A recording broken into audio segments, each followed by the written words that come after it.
हम लोगों ने एसी वोल्टेज के इक्वेशंस देख लिए थे, करंट एंड वोल्टेज के इक्वेशन के सर साथ साथ ऑफलाइन कोचिंग कब से स्टार्ट करें?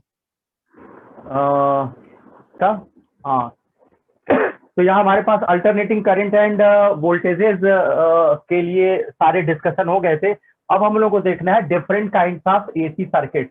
अगर हम different kinds of AC circuit पे आ रहे हैं तो हमारे पास जो हम लोगों ने इलेक्ट्रोस्टैट में, करंट इलेक्ट्रिसिटी में, मैग्नेटोस्टैट में पढ़ा था कि कैपेसिटर चार्ज स्टोरेज है and resistor converts the electricity into the heat energy and जो इंडक्टर है, ये इंडक्टर इंडक्टर मतलब सोलेनॉइड है, ये करंट को मैग्नेटिक फील्ड में बदलता है। अब इनको एज अ कंपोनेंट या इनको एज अ डिवाइस यूज करेंगे। जैसे कैपेसिटर का कई सारा काम है, जिसमें एक है स्टोरर या बैकअप, करंट लिमिट करना है, हीटिंग एक्शन है, वोल्टेज डिवाइड करना है।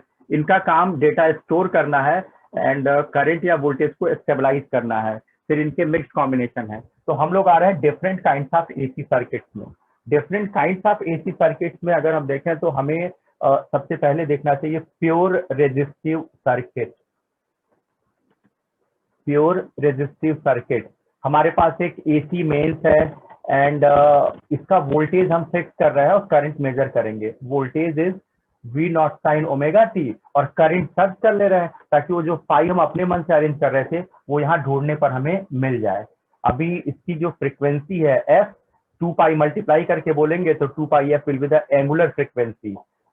एंगुलर फ्रीक्वेंसी का मतलब आर्मेचर कॉइल को कंटिन्यूअस रोटेट कराना है so that magnetic flux cut हो और मैग्नेटिक फ्लक्स कट होने की वजह से ईएमएफ और करंट प्रोड्यूस हो। हमने एक रेजिस्टेंस इसके ऊपर अप्लाई कर दिया और अगर हम रेजिस्टेंस पर वोल्टमीटर लगाते टू मेजर द वोल्टेज तो ये हो जाएगा voltage across the resistor resistance, तो वी आर।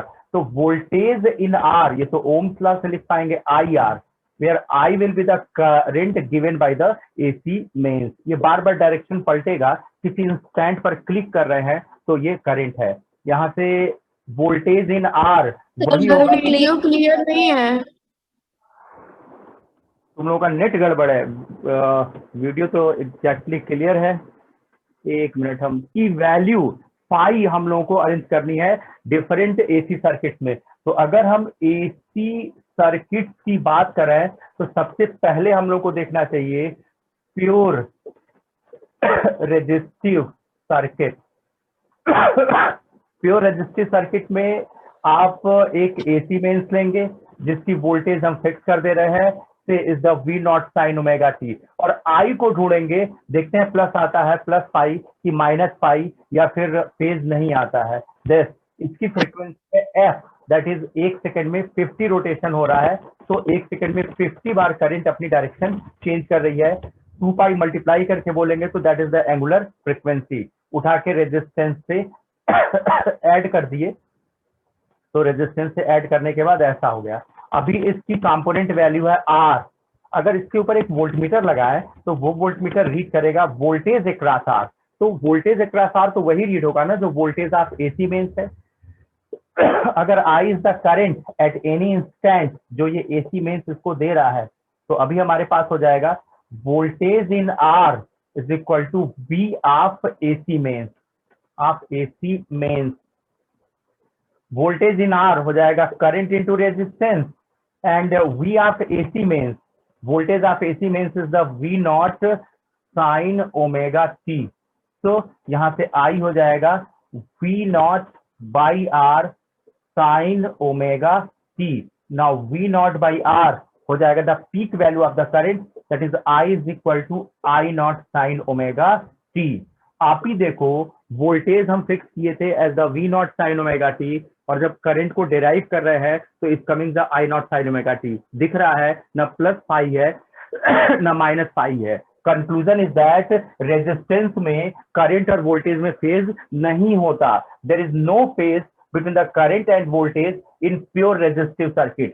फेज नहीं होने का मतलब होता है कि दोनों एक साथ अपनी वैल्यू चेंज करेंगी, दोनों एक साथ मैक्सिमम वैल्यू एक्वायर करेंगी, दोनों एक साथ डायरेक्शन चेंज करेंगे तो फाई हो गया 0। इनका एक फेजर डायग्राम बनाया जाता है जिसमें करंट को और वोल्टेज को एरोड लाइन से एक्सप्रेस करते हैं और उन एरोड लाइन के बीच उतना एंगल दे देते हैं जितना कि इनके बीच फेज है। तो यहाँ तो फेज है ही नहीं, तो हम करंट के लिए लाइन खींच रहे हैं, हम वोल्टेज के लिए लाइन खींच रहे हैं और दोनों को एक ही में मर्ज कर दे रहे हैं। This is the current in resistance and this is the voltage in resistance. एक ही लाइन पर खींच देने का मतलब देयर इज नो फेज, इसको बोलते हैं फेजर डायग्राम। Phasor diagram. तो आपने एसी में इसको अप्लाई किया ओवर द रेजिस्टेंस, हीटर का काम करेगा ये, और जैसे ही आप अप्लाई करेंगे करंट फ्लो करेगी, उस करंट का इक्वेशन आपको मिल रहा है as the I naught sine omega t. Means AC passing through resistance के लिए वोल्टेज इक्वेशन आपको लेना चाहिए V naught sine omega T, तो करंट इक्वेशन लेना चाहिए I naught sine omega t as phase is 0। अब आपको पता है एवरेज पावर डिसिपेशन, जब अल्टरनेटिंग करंट अप्लाई की जाती है किसी भी सर्किट पर, तो जो fluctuating current and voltage apply होते हैं, तो उनसे जो पावर डिलीवर होता है एक साइकिल में, उनको बोलते हैं एवरेज पावर डिसिपेशन। फार्मूला था V R M S I R M S into cos phi. ये वी आर एम एस आप यहां से पा जाएंगे V naught by root two, ये वाला आई आर एम एस आप यहां से पा जाएंगे I naught by root two, और कॉस फाई में फाई तो 0 डिग्री है, रख देंगे तो cos phi that is cos 0 that is 1। यानी रेजिस्टेंस में जो पावर डिसिपेशन होता है that is RMS voltage multiplied in RMS current, पास में आता है। हाँ हेलो, ये 3 सर बहुत ज्यादा ब्लर है कुछ भी वीडियो। दिख नहीं रहा है सर। कुछ भी दिख नहीं रहा है। सर आपका नेटवर्क वीक है इस वजह से। क्या साउंड आगे पीछे आ?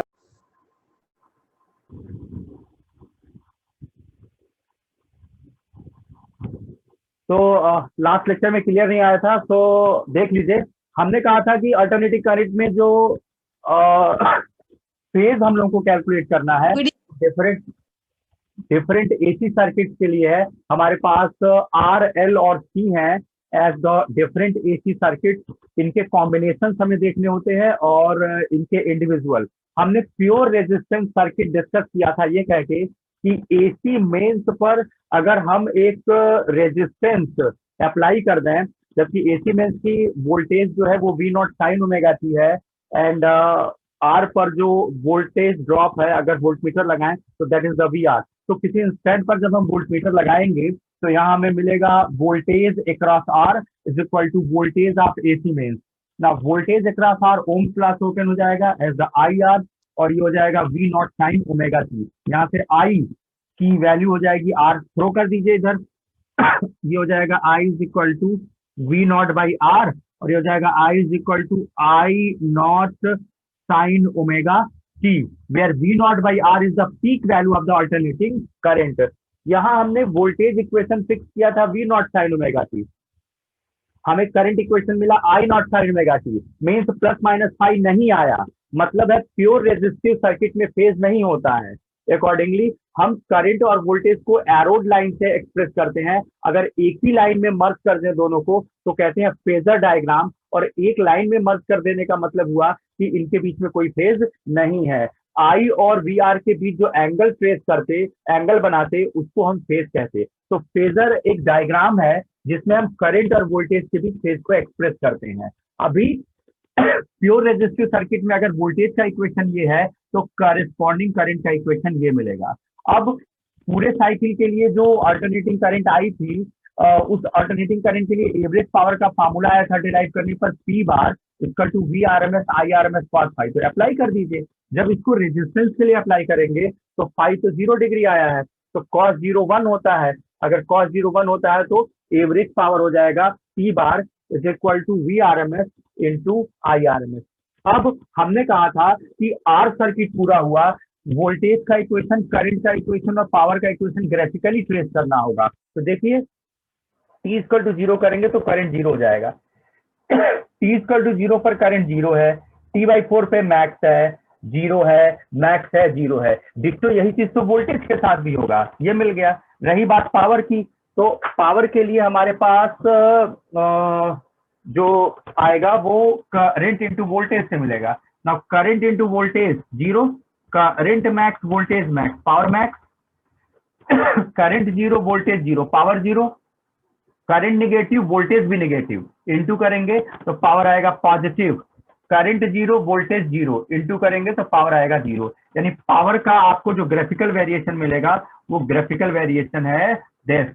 अगर टाइम एक्सिस के ऊपर पावर आता है तो टाइम एक्सिस के ऊपर पावर आने का मतलब होता है हीटिंग, अगर नीचे चला जाएगा तो मतलब होता है कूलिंग। कुछ ऊपर कुछ नीचे होगा तो मतलब मिक्स्ड पावर जनरेटेड। तो फिलहाल यहाँ पावर ऊपर है, इसका मतलब है पावर इज पॉजिटिव, और पॉजिटिव पावर शो करता है हीटिंग को। दिस मीन्स दैट रेजिस्टेंस का काम है हीट करना, और जो हीट वो प्रोड्यूस करेगा पर सेकेंड वो होगा RMS voltage into RMS current. तो प्योर रेजिस्टिव के लिए याद रखिए, प्योर रेजिस्टिव में कोई फेज नहीं होता है। चलिए कैपेसिटर सर्किट में देखते हैं कि अगर हम एक कैपेसिटर यूज करें तो कैपेसिटर में फेज कितना होता है। प्योर कैपेसिटिव सर्किट,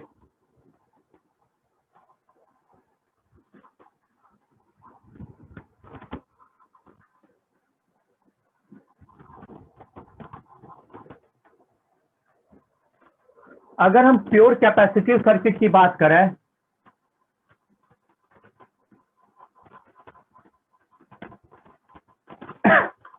तो हमारे पास एसी मेंस है of frequency F having the voltage V written as V naught sine omega T and giving the current I. हमने कैपेसिटर पर इस एसी मेंस को अप्लाई कर दिया। अगर एसी मेंस को कैपेसिटर पे अप्लाई कर दिया तो कैपेसिटर को ये करंट देगा। एक सेकंड में 50 बार ये करंट अपनी डायरेक्शन चेंज कर रही होगी। किसी इंस्टेंट पर हमने क्लिक किया तो हमें करंट की डायरेक्शन मिल रही है दिस। कैपेसिटर की वैल्यू है C, अगर हम वोल्टमीटर लगाएं तो वोल्टेज की वैल्यू है VC, और कैपेसिटर जो रेजिस्टेंस ऑफर करता है उसको XC कहते हैं, कैपेसिटिव रिएक्टेंस।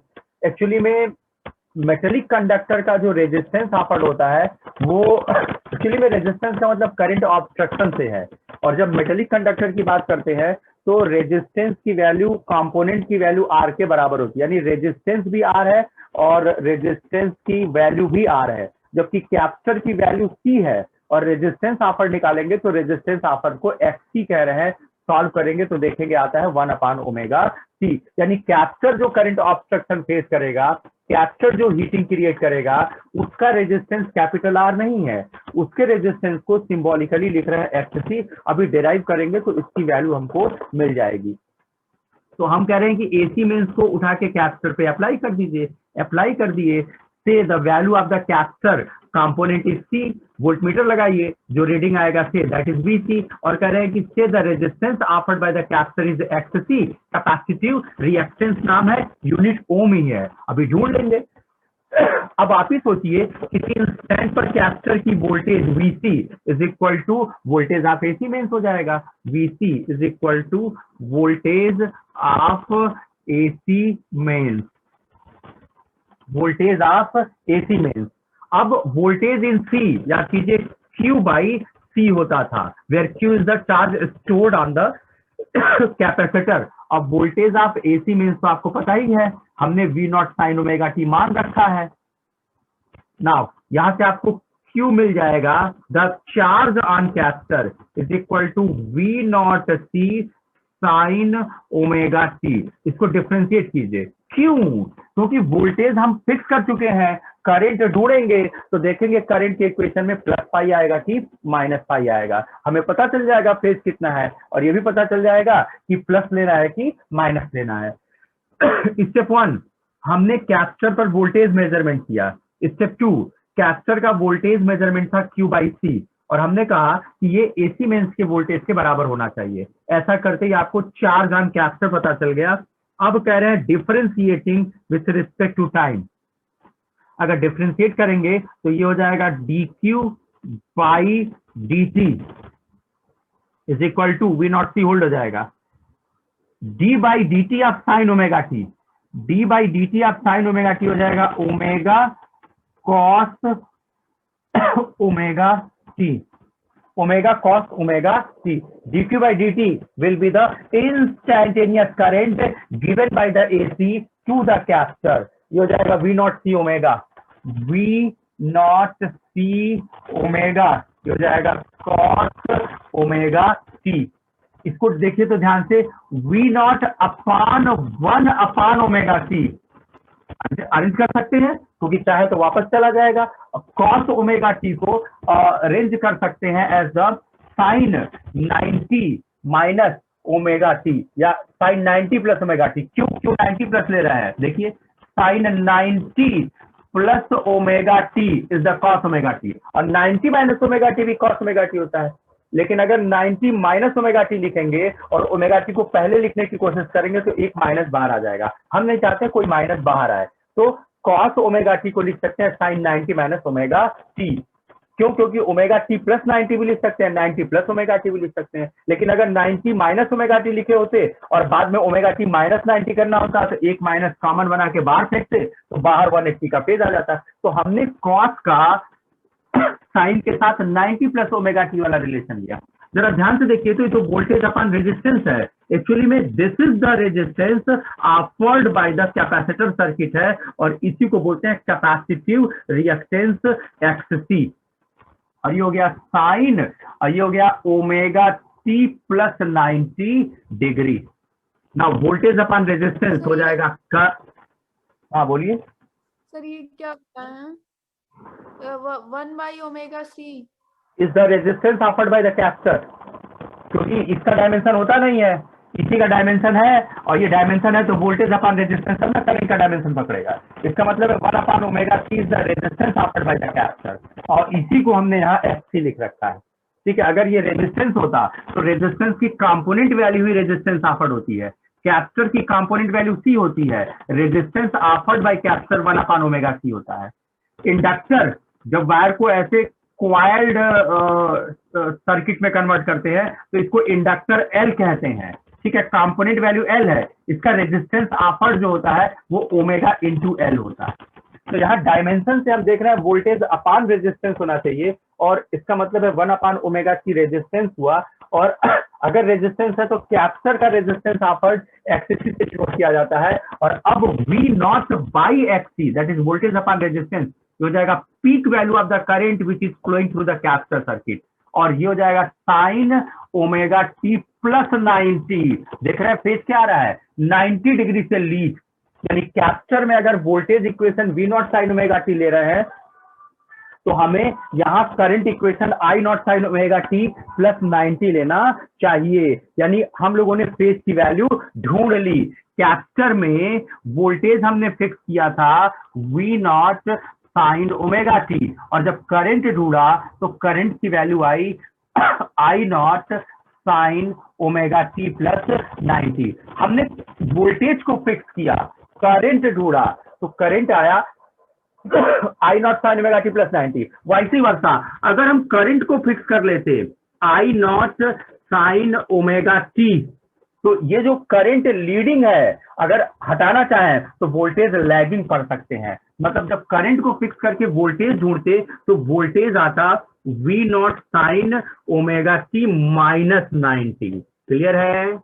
यानी कि या तो आप ये याद रखिए कि कैपेसिटर में current leads by the phase 90 degree, या तो ये याद रखिए कैपेसिटर में voltage lags by a phase 90 degree. Minus का मतलब लैग, अरे यहाँ करंट 90 डिग्री से आगे है या वोल्टेज 90 डिग्री से पीछे है, दोनों नहीं कहते हैं। या तो करंट लीडिंग ले लीजिए और जब हटाएंगे करंट से तो वोल्टेज को लैगिंग पढ़ेंगे। तो हमने वोल्टेज फिक्स की थी तो करंट लीडिंग शो कर दिया, और हम कह रहे हैं कि अगर हम करंट को फिक्स करके वोल्टेज ढूंढे होते तो हमें वोल्टेज लैगिंग मिलता। इसका मतलब है कैपेसिटर में करंट और वोल्टेज के बीच में 90 डिग्री का फेज होता है, या तो करंट लीडिंग होती है या वोल्टेज लैगिंग होता है। फेजर अगर इसका फेजर बनाएंगे तो ध्यान से देखिए करंट लीडिंग है, वोल्टेज को आप इस पर शो कर दीजिए वोल्टेज अक्रॉस की, और करंट प्लस 90 ये करंट हो गया।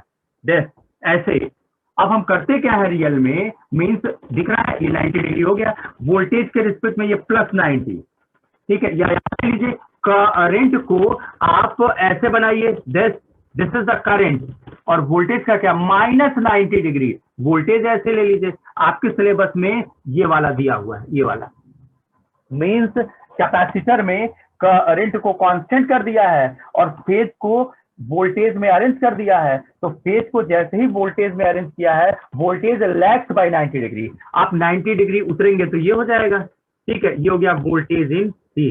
This is the phasor diagram of the capacitor. Future में जितने भी न्यूमेरिकल लगेंगे या फ्यूचर में जितने भी हम लोग सर दिख नहीं रहा सर, नीचे हो गया सर, साइड में बना दीजिए। अच्छा दिख नहीं रहा है, हाँ तो ध्यान ही नहीं, जैसा कैमरा भी सेट नहीं किया, आज ही आया है। अब इसका ठीक है ना रिजोल्यूशन? Yes sir. हाँ ठीक है, वो बड़ा परेशान कर रहा था वो कैमरा, इसको ऊपर बना देना। हम ये कह रहे हैं कि इसमें करंट में जो है, करंट में जो कोई फेज नहीं है तो करंट को आप ऐसे बना लीजिए, ठीक है, क्रॉस द कैपेसिटर या इन द कैपेसिटर, और वोल्टेज -90 का मतलब ये इस पर बना लीजिए। This is the phasor diagram of the capacitor, this is the phasor diagram of the capacitor. इससे पता चल रहा है कि कैपेसिटर में करंट और वोल्टेज के बीच में 90 डिग्री का फेज होता है। ये भी याद रख लीजिए, करंट लीड्स और वोल्टेज लैग्स, कोई एक एक्सेप्ट करेंगे। तो आपको करंट वोल्टेज पता चल गया, फेज पता चल गया, रेजिस्टेंस ऑफर्ड पता चल गया कि कैपेसिटर का जो रेजिस्टेंस ऑफर्ड होता है सिंबॉलिकली XC से डिनोट करते हैं और वैल्यू होती है 1/ωc। आप यहां ध्यान से देखिए, अगर फ्रीक्वेंसी 0 करेंगे यानी DC, तो रेजिस्टेंस की वैल्यू इनफाइनाइट हो जाएगी, और अगर फ्रीक्वेंसी इनफाइनाइट करेंगे, फ्रीक्वेंसी इनफाइनाइट, तो रेजिस्टेंस ऑफर्ड बाय कैपेसिटर 0 हो जाएगा। मींस कैपेसिटर का रेजिस्टेंस ऑफर्ड फ्रीक्वेंसी का फंक्शन होता है। अगर हम अल्टरनेटिंग करंट सोर्स की फ्रीक्वेंसी घटा बढ़ा दें तो तुरंत resistance offered by the capacitor change हो जाएगा, जबकि रेजिस्टेंस के साथ ऐसा नहीं था। रेजिस्टेंस में जो रेजिस्टेंस ऑफर्ड था वो फ्रीक्वेंसी का फंक्शन था ही नहीं। यहां अगर हम रेजिस्टेंस ऑफर्ड बाय कैपेसिटर का फ्रीक्वेंसी के साथ ग्राफ खींचे तो हमें मिलेगा फ्रीक्वेंसी 0 है तो रेजिस्टेंस ऑफर्ड इनफाइनाइट है, और जब फ्रीक्वेंसी इनफाइनाइट है तो रेजिस्टेंस ऑफर्ड 0 है, ये मिलेगा। This is the variation of resistance offered by the capacitor with respect to frequency. और अगर रेजिस्टेंस के लिए खींचे तो रेजिस्टेंस ही आएगा, रेजिस्टेंस की जो कंपोनेंट वैल्यू R थी वही उसका रेजिस्टेंस ऑफर्ड था। मींस रेजिस्टेंस का रेजिस्टिव इफेक्ट जो होता है वो फ्रीक्वेंसी पर डिपेंडेंट नहीं होता। कैपेसिटर में आपने करंट वोल्टेज ढूंढ लिया, फेज ढूंढ लिया, रेजिस्टेंस ऑफर्ड ढूंढ लिया। लास्ट आइए power, power used by the capacitor. As we know, average power dissipation over a complete cycle of AC is derived as Vrms into Irms into cos phi। ये सभी circuit में जाकर लग जाएगा। अंतर सिर्फ इतना होगा कि हर सर्किट का फेज अलग अलग होगा, फेज अलग अलग होगा तो हर बार इसकी वैल्यू चेंज हो जाएगी, इसीलिए तो इसका नाम पावर फैक्टर है। और हर साल CBSE बोर्ड में, ISC बोर्ड में पावर फैक्टर कैलकुलेट कराता है 2 मार्क्स में कि सर्किट के पावर फैक्टर कैलकुलेट की। जैसे कैपेसिटर की बात करें तो फाई होता है 90 डिग्री, तो cos 90 0, यानी कि cos फाई में फाई 90 रखेंगे तो 0 हो जाएगा फॉर कैपेसिटर, यानी कैपेसिटर का पावर फैक्टर 0 होता है। अगर 0 को रख दें यहाँ पे तो पावर लॉस इन कैपेसिटर हो जाएगा 0। तो वैसे भी कैपेसिटर पावर लॉस कहां शो करता है, कैपेसिटर तो स्टोर करता है ना, तो अकॉर्डिंगली ये पावर सेवर है। जिन सर्किट में पावर लॉस 0 होता है उन सर्किट में करंट को वाटलेस करंट कहते हैं। वाटलेस करंट ऐसी सर्किट जिसमें करंट तो होती है but there is no power loss. क्यों? क्योंकि यहाँ जो फेज है वो 90 डिग्री है तो पावर फैक्टर 0 हो जाता है, तो पूरा का पूरा पावर 0 हो जाता है। आ जाइए ग्राफ। अगर हम कैपेसिटर में करंट, वोल्टेज और पावर को ग्राफ में देखना चाहें तो कैसा दिखेगा? ग्राफिकल वेरिएशन कोई एक उठा लीजिए, हम लोग इसको उठा ले रहे हैं, इसी का फेजर याद भी करेंगे। Voltage lags by 90 degree. अगर हम टाइम के साथ करंट, वोल्टेज और पावर को एक्सप्रेस करना चाह रहे हैं, तो ये हो जाएगा करंट, ये हो जाएगा वोल्टेज, ये हो जाएगा पावर। ठीक है, 0, T/4, T/2, 3T/4 and 1T। Current वाले में T = 0 रखिए, पूरा का पूरा डिसअपियर हो जाएगा।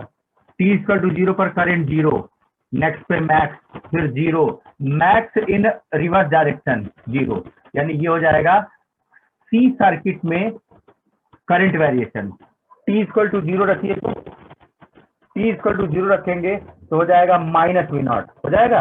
T = 0 रखेंगे तो sine of -90, minus sine 90, sine 90 -V0, यानी T = 0 पर वोल्टेज है -V0, नेक्स्ट इंस्टेंट पे 0, नेक्स्ट इंस्टेंट पे मैक्स इन पॉजिटिव। T = 0 पर वोल्टेज थी नेगेटिव, नेगेटिव से 0 से पॉजिटिव, से 0 से नेगेटिव। नहीं क्लियर हुआ भाई? एक ही वैल्यू मिलेगी ना। T = 0 रखेंगे तो एक वैल्यू दिख जा रही है कि T = 0 पर क्या, -V0, तो नेक्स्ट केस में क्या हो जाएगा, 0 हो जाएगा। नेक्स्ट केस में क्या हो जाएगा, पॉजिटिव हो जाएगा। नेक्स्ट केस में क्या हो जाएगा, 0 हो जाएगा। नेक्स्ट केस में क्या हो जाएगा, नेगेटिव हो जाएगा। नमो है अल्टर, अल्टर का मतलब है फ्लक्चुएटिंग, तो इसका मतलब है कि हमारे पास वोल्टेज का ग्राफिकल वेरिएशन हो जाएगा डैश। रही बात पावर की, तो पावर के लिए देखिए, यहां करंट 0 है, वोल्टेज नेगेटिव है, इनटू करेंगे तो पावर तो 0 हो जाएगा, यानी यहां भी पावर 0 है, यहां वोल्टेज 0 है, करंट है, इनटू करेंगे तो पावर 0 हो जाएगा, यहां पावर 0 हो जाएगा, यहां पावर 0 हो जाएगा। करंट और वोल्टेज में कोई भी एक 0 होता है तो एसोसिएट पावर 0 होता है, और यहां पावर 0 हो जाएगा। इतनी जगह पावर 0 है, 2 0 पावर के ठीक बीचों बीच में एक लाइन खींचिए, तो देखिए voltage negative, current positive, into करेंगे तो नेगेटिव। 0 पावर और 0 पावर के बीचों बीच में लाइन खींचिए, करंट भी पॉजिटिव, वोल्टेज भी पॉजिटिव, इनटू करेंगे तो पॉजिटिव। 2 0 पावर के बीचों बीच में रेफरेंस लाइन खींचिए, वोल्टेज है पॉजिटिव और करंट है नेगेटिव, इनटू करेंगे तो आएगा नेगेटिव। इन दो के बीच खींच के देख लीजिए, करंट भी नेगेटिव, वोल्टेज भी नेगेटिव, इनटू करेंगे तो आएगा पॉजिटिव, यानी पावर आएगा दिस। ये आया पावर। जितना पावर नेगेटिव आ रहा है उतना ही पावर पॉजिटिव आ रहा है। नेगेटिव पावर कूलिंग होता है, कूलिंग, रेफ्रिजरेटर का पावर नेगेटिव होता है, कूलिंग, और ऊपर आने पर ये पावर पॉजिटिव है, इसको हीटिंग कहते हैं।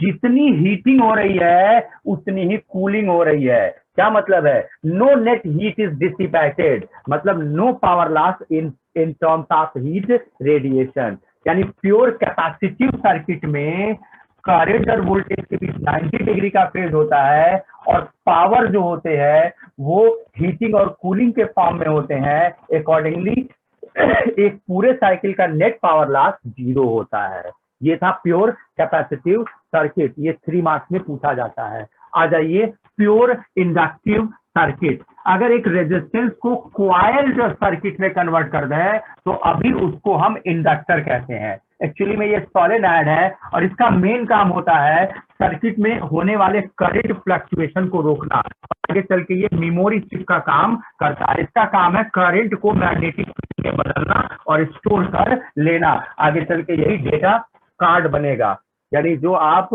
SD कार्ड यूज करते हैं, जो आप HDD हार्ड ड्राइव यूज करते हैं, वो इंडक्टर की प्रॉपर्टी है। तो pure inductive circuit.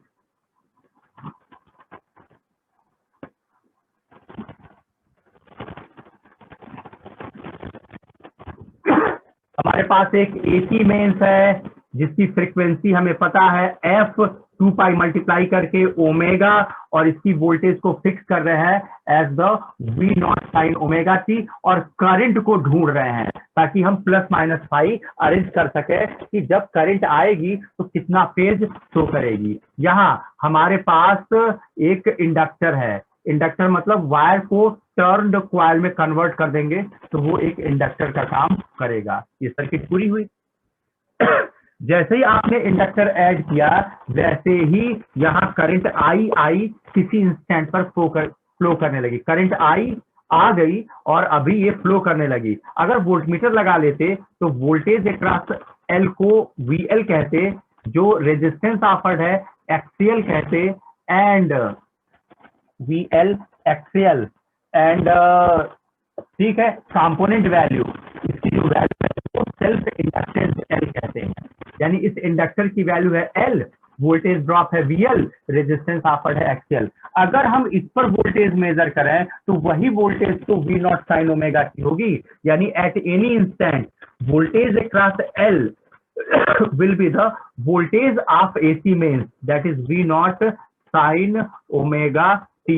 Voltage in L होता है L di by dt, बोल दीजिए L di by dt।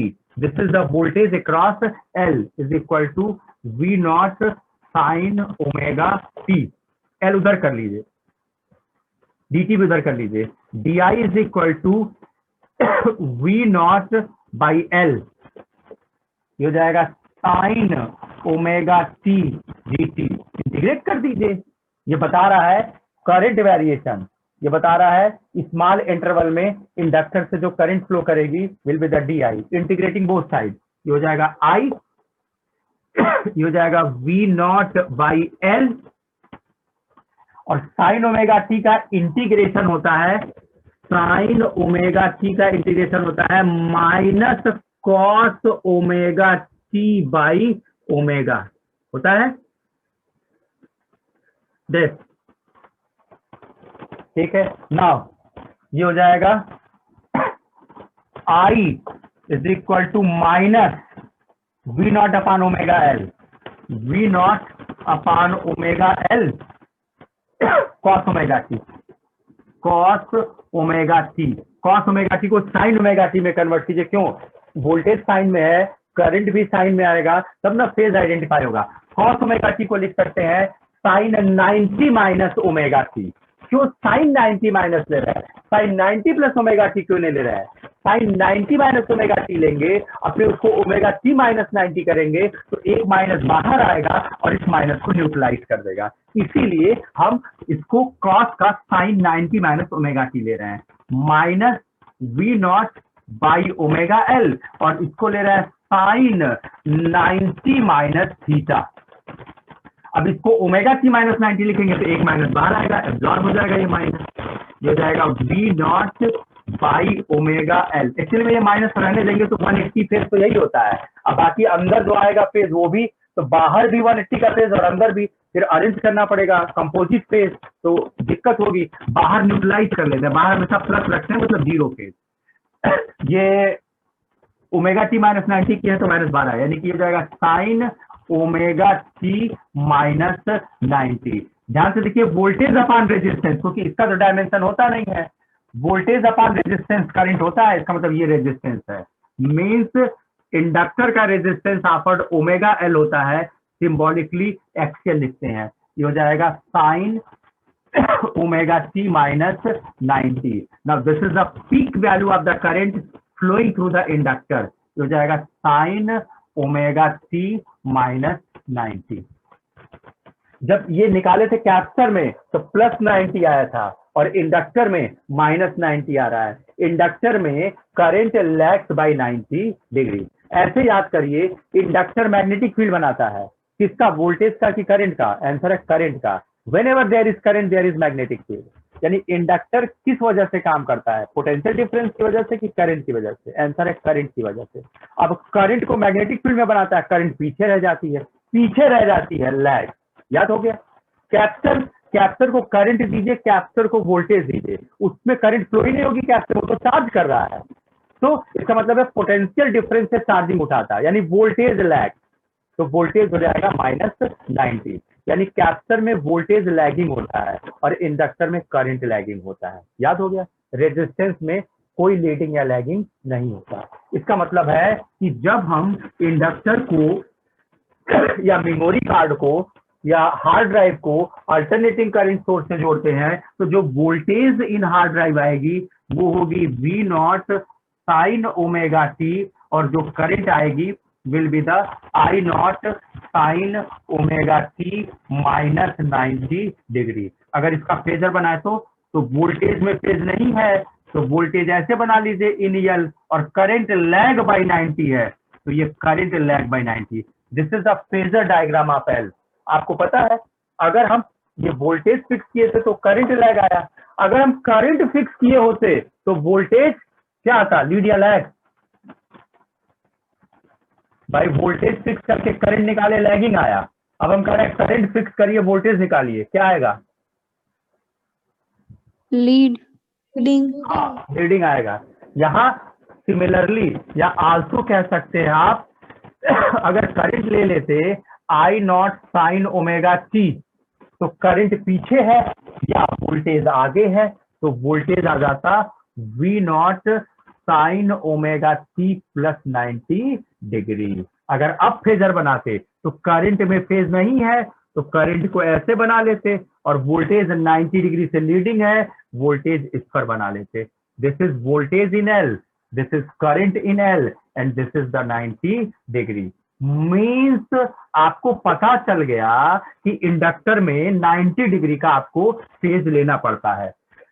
ये भी पता चल गया कि अगर करंट में लेंगे तो लैगिंग लेंगे, और अगर वोल्टेज में लेंगे तो लीडिंग लेंगे। आ जाइए, आपको फेज की वैल्यू तो पता ही चल गई है 90 डिग्री, तो पावर फैक्टर का क्या? पावर फैक्टर कॉस फाई को कहते हैं, कॉस 90 हो जाएगा, ये 0 हो जाएगा। इस तरीके से पावर फैक्टर 0 हो गया। पावर लॉस की बात कर लीजिए, पावर लॉस होता है पी बार, फार्मूला लगा दीजिए कि सभी एसी सर्किट के लिए पावर लॉस होता है VRMS into IRMS into cos phi में कॉस फाई 0 है, रखते ही पूरा का पूरा 0 हो जाएगा, यानी वाटलेस करंट फ्लो करती है। यानी इंडक्टर तो नमो है मेमोरी कार्ड, तो मेमोरी कार्ड अगर लॉस शो करेगा तब तो सारा डेटा ही चला जाएगा। इसका मतलब है कि मेमोरी कार्ड में पावर लॉस नहीं होता है, तभी तो वो इंफॉर्मेशन को मैग्नेटिक फील्ड के फॉर्मेट में इनफाइनाइट टाइम तक रखता है। अगर मेमोरी कार्ड को हल्का सा गर्म कर दें तो डेटा लॉस हो जाता है। रीजन,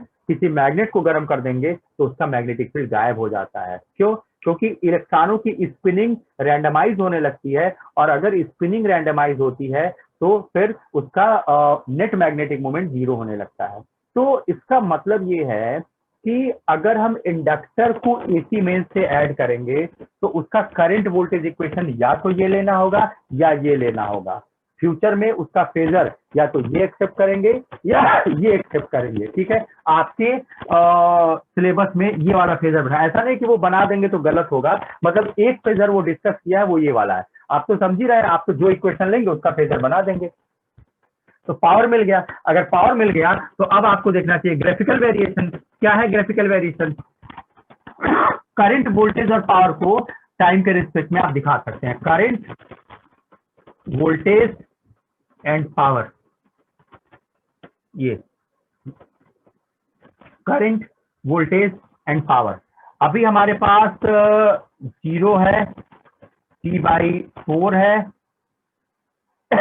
T/2 है, 3T/4 है एंड 1T है। कोई एक उठा लीजिए। चलिए मान लेते हैं अगर ये फेजर है, इसका आप ग्राफ चाहते हैं तो इसमें उठाइए। T=0 पुट करेंगे तो करंट 0 मिलेगी। T=0 पर current 0, max in other direction 0, यानी करंट बढ़ रही है, घट रही है, डायरेक्शन चेंज करके बढ़ी है एंड वापस 0 हो गई है। जब इसमें रखेंगे T=0 तो sin 91 होता है। V=V0 मीन्स T=0 पर वोल्टेज है प्लस V0, नेक्स्ट केस में 0, नेक्स्ट केस में नेगेटिव, नेक्स्ट केस में 0, नेक्स्ट केस में पॉजिटिव। एक बार पॉजिटिव हो गया तो 0 और नेगेटिव, तो जब नेगेटिव हो गया तो 0 और पॉजिटिव। ठीक है, मीन्स आपको वोल्टेज मिलेगा वेरिएशन लाइक दिस, यानी जब करंट 0 होती है तो वोल्टेज होती है, और जब करंट मैक्सिमम होती है तो वोल्टेज डिक्रीज हो जाती है। मतलब करंट और वोल्टेज दोनों एक साथ 0 नहीं होते हैं। आ जाइए पावर में, यहाँ करंट 0 है तो करंट इंटू वोल्टेज पावर 0 हो जाएगा। यहाँ वोल्टेज 0 है तो करंट इंटू वोल्टेज पावर 0 हो जाएगा। यहाँ करंट 0 है तो करंट इंटू वोल्टेज पावर 0, मतलब करंट या वोल्टेज में कोई भी एक 0 है तो एसोसिएट पावर 0 होता है। ठीक है, ये 0 हो गया। अब इनके ठीक बीचों बीच में लीजिए, ये देखिए प्लस प्लस प्लस पावर हो जाएगा, यानी हीटिंग। जब ये खींचेंगे तो एक प्लस एक माइनस, इंटू करेंगे तो माइनस आएगा, मतलब कूलिंग हो रही है सर्किट में। यहां आएंगे negative current negative voltage, into करेंगे तो पॉजिटिव, यानी फिर हीटिंग हो रही है सर्किट में। यहां आएंगे एक निगेटिव एक पॉजिटिव, इंटू करेंगे तो निगेटिव आएगा, मतलब कूलिंग हो रही है। मतलब heating cooling heating cooling heating, इतना तेज है ये कि कोई भी ना तो हीटिंग मिलेगी ना कूलिंग मिलेगी, वो आपको एकदम एग्जैक्टली न्यूट्रल दिखेगा। तो इस तरीके से प्योर इंडक्टिव सर्किट में कोई पावर लॉस नहीं होता है, करंट और वोल्टेज के बीच में 90 डिग्री का फेज होता है। अब हम लोगों को देखना है mixed circuit. Interesting, mixed circuit में जाने से पहले जरा कंक्लूजन लीजिए कि अब तक आपने आर एल और सी के बारे में क्या क्या डिराइव कर लिया, क्योंकि मिक्स्ड सर्किट में डिराइव नहीं करते हैं, 10 तो रिजल्ट है उसी को लिखना सीख लेते हैं और लिखते चले जाते हैं, आपको 5 नंबर मिल जाता है। मोस्टली न्यूमेरिकल का चांस है इस साल। रेजिस्टेंस में आपने ये सीखा कि प्योर रेजिस्टेंस में करंट और वोल्टेज में फेज नहीं होता है, तो फेजर डायग्राम हो जाएगा आई और वोल्टेज इन आर एक ही लाइन पर हो जाएंगे। ठीक है, प्योर रेजिस्टेंस का रेजिस्टेंस आर होता है और ये फ्रीक्वेंसी का फंक्शन नहीं होता है। जब आप कैपेसिटर में देखेंगे तो कैपेसिटर वोल्टेज से चार्ज होता है, वोल्टेज लैग, तो फेज की वैल्यू तो 90 डिग्री होती है और वोल्टेज लैग मतलब I naught sine omega t अगर लिखना पड़े तो वोल्टेज लैग वी लिखना पड़ेगा, V naught sine omega T minus 90, या करंट लीड कर सकते हैं आप। और यहाँ फेजर डायग्राम, इसका फेजर डायग्राम होगा, यही याद करना है, इसका फेजर डायग्राम होगा, करंट में फेज नहीं है तो ऐसे, और वोल्टेज 90 डिग्री से लैग है तो ये हो जाएगा वोल्टेज इन सी, ये जाएगा करंट इन सी। ये सी सर्किट का सर्किट डायग्राम है, करंट वोल्टेज इक्वेशन है और ये फेजर है। इसी फेजर से हम आगे स्ट्रगल करेंगे। अगर ये इंडक्टर है, ये इसकी कंपोनेंट वैल्यू है, इसका रेजिस्टेंस ऑफर जो था वो एक्ससी था नाम में, और ये था 1/ओमेगा सी।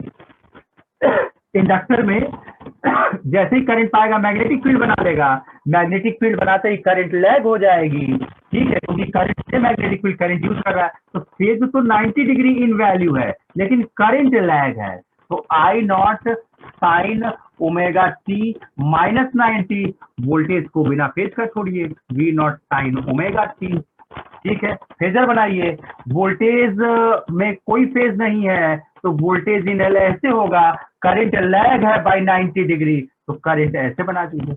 अब इन्हीं फेजर की स्टिकिंग करते हैं in R L, in R C, in L C, in L C R, और टीवी फ्रिज कूलर कंप्यूटर बनना शुरू हो जाता है। और इन्हीं सब सर्किट में हम फेज का मेजरमेंट करते हैं। जैसे हम एक आपको दिखाएं, क्योंकि दिखा रहा है सिर्फ 2 मिनट बचा हुआ है तो कट आउट हो जाएगा लेक्चर, तो आप जरा देख लीजिए तो एट अ ग्लांस। मान लेते हैं हमने आरसी सर्किट की बात की, आगे चल के देखेंगे कि एक आर को एक सी के साथ अगर ऐड करें तो ये टाइमर बन जाता है। कैसा टाइमर? वॉशिंग मशीन में टाइम सेट कर देते हैं तो एक डेफिनिट इंटरवल के बाद वो ऑफ हो जाता है, एसी में एक टाइम सेट कर देते हैं तो वो एक डेफिनिट टाइम के बाद ऑफ हो जाता है, टीवी में टाइम सेट कर देते हैं तो एक डेफिनिट टाइम के बाद वो ऑन या ऑफ हो सकता है। ये जो टाइम सेट करने वाली सर्किट है that is called the RC circuit. एक रेजिस्टर और एक कैपेसिटर जब सीरीज में ऐड करते हैं तो ये सर्किट का टाइम कंट्रोल करता है। एक्चुअली में आर इंटू सी का आप डायमेंशन निकाला है तो ये डायमेंशन आएगा टाइम का। मतलब जैसे रेजिस्टेंस 10 ओम है और कैपेसिटर 1 माइक्रोफैरेड है, इंटू कर दीजिए तो 10 इंटू 1 हो जाएगा 10, माइक्रो का मतलब 10 टू द पावर -6, ये यूनिट आएगा सेकेंड, यानी कि 10 into 10 to the power -6 second में ये सर्किट को ऑन या ऑफ कर देगा। रेजिस्टेंस ले लीजिए 1 मेगा ओम और कैपेसिटर ले लीजिए 100 माइक्रोफैरेड, आर इंटू सी निकालिए, आर इंटू सी, आर है 1 मेगा और सी है 100 माइक्रो और यूनिट आएगी second. Now 10 to the power 6, 10 to the power -6 cancel, 100 second, 100 second. ठीक है, 100 सेकेंड का मतलब अगर इसको 60 से डिवाइड करें तो मिनट में हो जाएगा, 1.5 मिनट हो जाएगा। या ऐसे समझिए कि 100 सेकेंड में ये सर्किट ऑन हो जाएगी या सर्किट ऑफ हो जाएगी। मतलब R इंटू सी की जो न्यूमरल वैल्यू होती है वो MKS में ले तो सेकंड आएगा यूनिट। ये वो टाइम होता है जितनी देर में सर्किट या तो ऑन हो जाती है या ऑफ हो जाती है। इसलिए टाइम बॉम्ब कहते हैं ना, टाइम सेट करके निकल लिया। जो टाइम सेट करते हैं वो क्या सेट कर देते हैं, R और C की वैल्यू सेट कर देते हैं। उस वैल्यू को सेट कर देने के बाद उसमें लगे बर्नर या उसमें लगे जो प्लस माइनस के रॉड है वो शॉर्ट सर्किट शुरू कर देते हैं, चिरचिराता है और बमवा ब्लास्ट कर जाता है। तो हमारे कहने का मतलब है RC सर्किट जो होता है वो टाइम कंट्रोल करता है टीवी, फ्रिज, कूलर, कंप्यूटर का। अब मान लेते हैं हमें इसका कंबाइंड फेजर चाहिए। आर का फेजर आपको पता है, आर में करंट ये होती है, वोल्टेज ये होती है, और कैपेसिटर में आपको पता है वोल्टेज लैग ये होता है। ठीक है, करंट ये होगी, करंट ये होता है, वोल्टेज लैग। दोनों को स्टिक करेंगे तो करंट तो कॉमन हो गई, दोनों में करंट कॉमन हो गई। वोल्टेज इन आर हो गया दिस, वोल्टेज इन सी हो गया दिस। ना वेक्टर रूल के अकॉर्डिंगली वोल्टेज इन आर और वोल्टेज इन सी का रिजल्टेंट वोल्टेज आपको मिलेगा V net as the under root